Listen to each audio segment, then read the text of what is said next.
নমস্কার বন্ধুরা, কেমন আছেন সবাই? আরও একটা নতুন ভিডিওয়ে সবাইকে অনেক স্বাগত জানাই। বন্ধুরা, সামনেই আসতে চলেছে দোল উৎসব। হিন্দু ধর্মের একটা অন্যতম উৎসব হচ্ছে এই দোল উৎসব। ফাল্গুন মাসের শুক্লপক্ষের পূর্ণিমা তিথিতে পালিত হয় এই দোল উৎসব। এই দিন বৃন্দাবনে ভগবান শ্রীকৃষ্ণ রাধারানী সহ অন্যান্য গোপিনীদের সঙ্গে আবির নিয়ে মেতেছিলেন রং খেলায়। আজকের এই ভিডিওয়ে আমরা জেনে নেব 2025-এ দোল পূর্ণিমা কবে পড়েছে।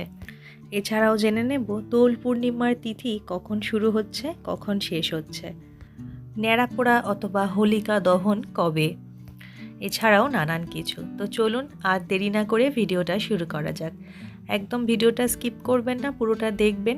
আশা করি ভিডিওটা দেখে সবাই উপকৃত হবেন। আর অবশ্যই ভিডিওটা দেখে ভালো লাগলে একটি শেয়ার করে দেবেন। চ্যানেলটি সাবস্ক্রাইব করে অথবা ফেসবুক থেকে দেখলে পেজটি ফলো করে আমার পাশে থাকবেন। আর অবশ্যই ভিডিওয়ে একটা লাইক করবেন।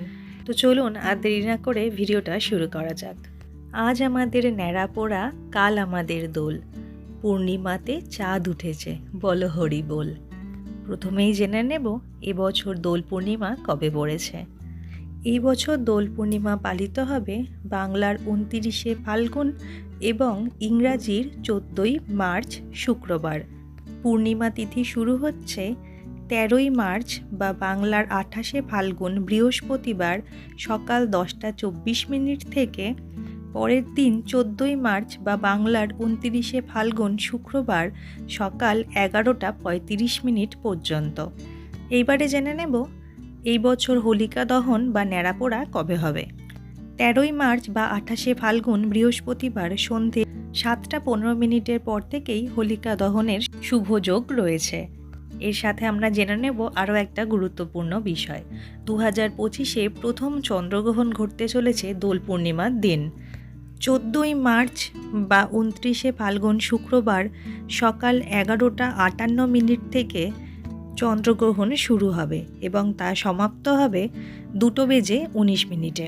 এটি হচ্ছে পূর্ণগ্রাস চন্দ্রগ্রহণ। এই দিন চাঁদ সম্পূর্ণরূপে পৃথিবীর ছায়ায় ঢেকে যাবে। ইউরোপ, এশিয়ার অধিকাংশ, অস্ট্রেলিয়া, আফ্রিকা, আমেরিকা থেকে এই গ্রহণ দেখা গেলেও ভারত থেকে এই গ্রহণ দেখা যাবে না, তাই আমাদের ভারতে এই গ্রহণের কোনো প্রভাব পড়বে না। তো বন্ধুরা, এই ছিল দোল উৎসব নিয়ে আজকের ছোট্ট একটা ভিডিও। আসতে চলেছে দোল উৎসব সম্পর্কিত আরও অনেক ভিডিও, তাই চ্যানেলে যদি নতুন হন তাহলে চ্যানেলটি এক্ষুনি সাবস্ক্রাইব করে আমার পাশে থাকুন। তো চলুন, আজকের জন্য ভিডিওটা এতটুকুই। আশা করি ভিডিওটা দেখে একটু হলেও উপকৃত হয়েছেন। তো বন্ধুরা, ভিডিওটি শেয়ার করে দেবেন আর ভালো লাগলে অবশ্যই এটি লাইক করবেন। আবার দেখা হচ্ছে আপনাদের সঙ্গে পরবর্তী ভিডিওয়ে।